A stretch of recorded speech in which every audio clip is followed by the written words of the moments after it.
So in this reliquary here, we have a very tiny splinter of the cross of Christ. Now, some of you are wondering, how on earth do we have a piece of wood from 2,000 years ago? Well, let me explain it a little bit, give you a brief gist. So, when Christianity was finally legalized in Rome, after many years of persecution by the Emperor Nero, etc., we were blessed with many martyrs and witnesses of our faith. Constantine, when he legalized Christianity, his mother, Saint Helena, was actually a very devout Christian and wanted to find the cross of our Lord. So she went to Rome with three dying men, not Rome, she went to Jerusalem from Rome with three dying men, and they brought her to a hill where all these crosses that have been used, hundreds of them, just lying around on a hill. So how she determined which one was the Holy Cross was she had all three men that were dying lay on each one of them. Until finally they discovered a cross that healed all three of them. Forth from that, she definitely was convinced and said, "This is the cross of our Lord." So she processed with it from the Holy Land and brought it to Rome. So on the feast of the exaltation of the Holy Cross, every September 14th, that's what we celebrate. We celebrate the fact that St. Helena found what was to be believed the Holy Cross of Christ and brought it to Rome. So they divided the cross. I mean, it's interesting, some people are just like, when we see a cross, we see like this flimsy wood thing that's, about Jesus' height, but reality, from what history tells us, the cross was most likely probably a really thick hunk of wood that was probably really tall, probably weighed a good ton. That's why I like to say Jesus was the first power lifter. I mean, despite the struggle, he still carried one of the heaviest weights, for sure.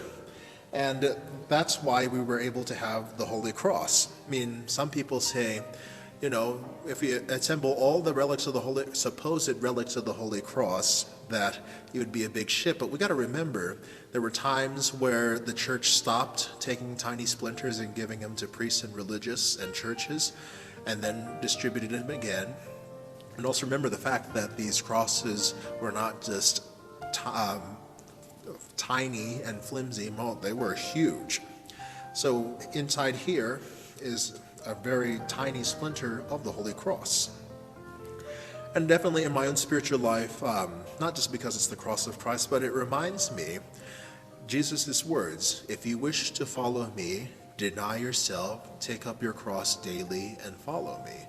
So this Holy Cross reminds me that I need to carry my cross each and every day in order to achieve salvation and to be one with Jesus. On top of that, this reminds me a whole lot of the love of Christ.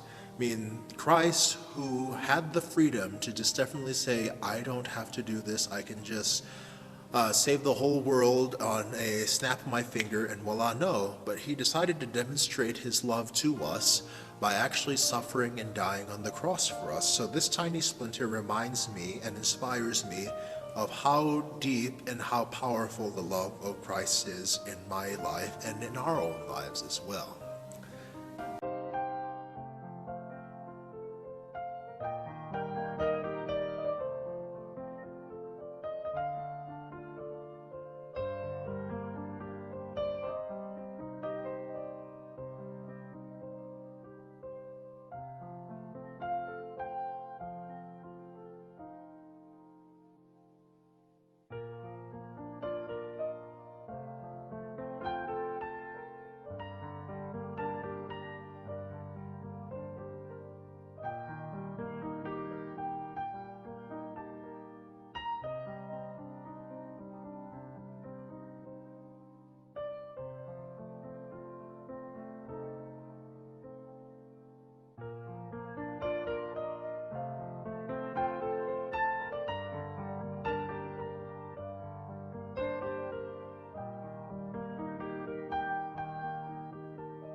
It's PopKorn, your host. Thank you for watching. See you on the next video. Bye guys!